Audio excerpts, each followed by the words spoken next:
Assalamualaikum warahmatullahi wabarakatuh. Saya Rizka Meli Ahmadi, NIM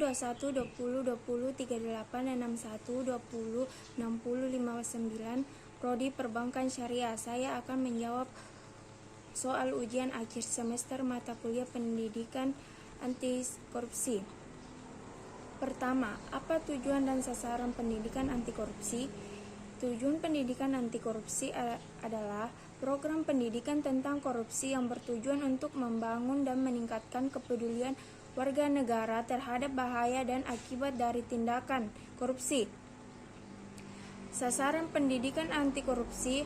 Pendidikan anti korupsi ditunjukkan untuk membangun kembali pemahaman yang benar dari masyarakat mengenai korupsi, meningkatkan kesadaran awareness terhadap segala potensi tindak korupsi yang terjadi, tidak melakukan tindak korupsi sekecil apapun dan berani menentang tindakan korupsi yang terjadi.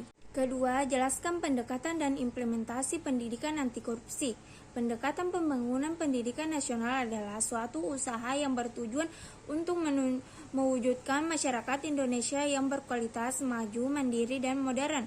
Pembangunan pendidikan merupakan bagian penting dari upaya menyeluruh dan sungguh-sungguh untuk meningkatkan harkat dan martabat bangsa. Keberhasilan dalam membangun pendidikan akan memberikan kontribusi besar pada pencapaian tujuan pembangunan nasional secara keseluruhan. Implementasi pendidikan anti korupsi. Pertama, model independen otonom. Model ini memposisikan pendidikan anti korupsi sebagai mata kuliah tersendiri. Kedua, model integratif. Model ini mengintegrasikan pendidikan anti korupsi dengan seluruh mata kuliah dengan asumsi bahwa semua dosen atau guru adalah pengajar pendidikan anti korupsi tanpa terkecuali. Ketiga, model suplemen. Model ini menawarkan pelaksanaan pendidikan anti korupsi melalui sebuah kegiatan di luar jam perkuliahan. Model kulturasi atau kebudayaan kulturasi merupakan proses holistik yang melibatkan semua komponen perguruan tinggi. Ketiga, bagaimana menerapkan nilai-nilai pendidikan anti korupsi? Nilai-nilai yang harus diupayakan terwujud dalam kehidupan sehari-hari sebagai habitat tersebut antara lain nilai-nilai yang terkandung dalam pendidikan anti korupsi, yaitu nilai jujur, peduli, mandiri, tanggung jawab, sederhana, berani, dan adil. Kelima, sebutkan dan jelaskan dimensi, indikator, dan acuan dalam pendidikan anti korupsi. Pertama, politik. Pertama, membuat kebijakan berdasarkan pada kepentingan umum atau bersama adil. Kedua, melaksanakan kebijakan didasari sikap menjunjung tinggi kebenaran atau jujur dan berani. Ketiga, melaksanakan pengawasan kebijakan secara tidak tebang pilih atau adil dan berani. Keempat, melaksanakan musyawarah dalam menyelesaikan masalah atau kebersamaan. Kedua, sosiologi. Pertama, menetapkan janji atau tanggung jawab. Kedua, tidak diskriminatif dalam memberikan layanan atau adil. Ketiga, tidak nepotisme, adil dan mandiri. Keempat, tidak kolusi atau jujur mandiri. Kelima, melaksanakan kerjasama tanpa melihat perbedaan agama, sosial, dan ekonomi atau kesetaraan. Keenam, membunyikan radio, TV, tape dengan sewajarnya atau bijaksana. Ketujuh, berpartisipasi menjaga keamanan lingkungan sosial atau peduli. Kedelapan, melakukan donor darah atau ikhlas. Melakukan ekonomi. Pertama, melakukan persaingan secara sehat atau tanggung jawab, jujur, kerja keras. Kedua, tidak menyuap atau jujur, disiplin. Ketiga, tidak boros dalam menggunakan sumber daya, energi, dan dana atau sederhana, tanggung jawab. Keempat, tidak melakukan penyimpangan, alokasi, dan distribusi, jujur, peduli, dan tanggung jawab. Hukum.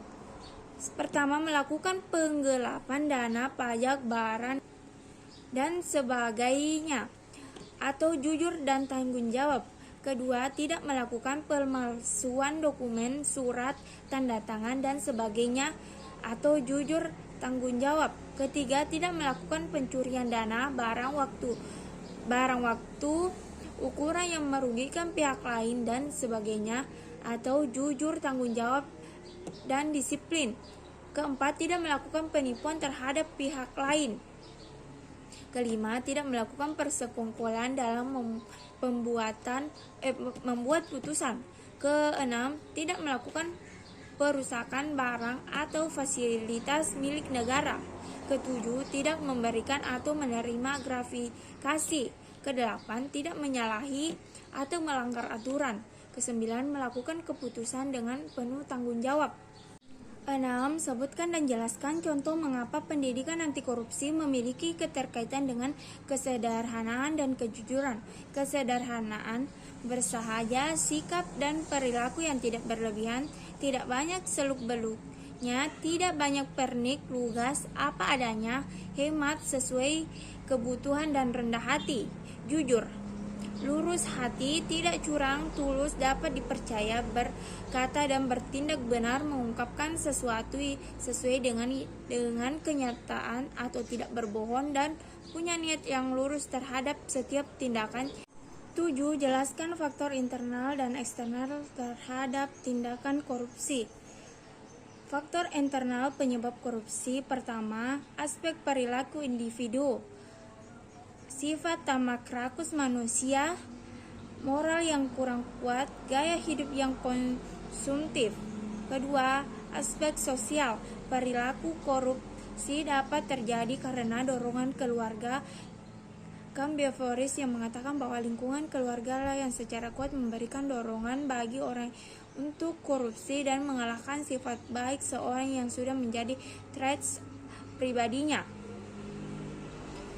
Faktor eksternal penyebab korupsi. Pertama, aspek sikap masyarakat terhadap korupsi. Sikap masyarakat yang berpotensi menyuburkan tindak korupsi terjadi karena pertama, nilai-nilai di masyarakat kondusif untuk terjadinya korupsi. Kedua, masyarakat kurang menyadari bahwa korban utama korupsi adalah masyarakat sendiri. Ketiga, masyarakat kurang menyadari bila dirinya terlibat korupsi. Keempat, masyarakat kurang menyadari bahwa korupsi akan bisa dicegah dan diberantas bila masyarakat ikut aktif dalam agenda pencegahan dan pemberantasan. Kedua, aspek ekonomi. Pendapatan tidak mencukupi kebutuhan dalam rentang kehidupan. Ada kemungkinan seseorang mengalami situasi terdesak dalam hal ekonomi. Keterdesakan itu membuka ruang bagi semua orang mengambil jalan pintas di antaranya dengan melakukan korupsi. Ketiga, aspek politis. Kontrol sosial adalah suatu proses yang dilakukan untuk mempengaruhi orang-orang agar bertindak laku sesuai dengan harapan masyarakat. Keempat, aspek organisasi. Kurang adanya sikap keteladanan pimpinan, tidak adanya kultur organisasi yang benar, kurang memadainya sistem akuntabilitas, kelemahan sistem pengendalian manajemen, lembaga pengawasan. Kedelapan, sebutkan dan jelaskan tindak korupsi dan anti korupsi dalam dunia pendidikan. Penerimaan siswa baru juga merupakan lahan bahasa dari tindak korupsi dalam bidang pendidikan. Walaupun nominal kecil, tetapi tindak pidana korupsi karena akan sangat merugikan masyarakat umum meskipun sekolah negeri merupakan hak seluruh warga negara. Selain mendapatkan subsidi yang besar dari pemerintah, kualitas sekolah cukup terjaga. Minat yang tinggi ini menjadi lahan basah terjadinya tindak pidana korupsi di sekolah atau bidang pendidikan. Jabatan publik yang dimiliki kepala sekolah, wakil kepala sekolah, dan guru yang disalahgunakan dalam penerimaan siswa baru ini. Oleh karena itu harus dibangun sistem dan pengawasan untuk dapat mengecilkan tindak pidana korupsi dalam penerimaan siswa. Bisa terjadi orang tua calon siswa baru memberikan gratifikasi untuk mempengaruhi keputusan dalam penerimaan siswa baru.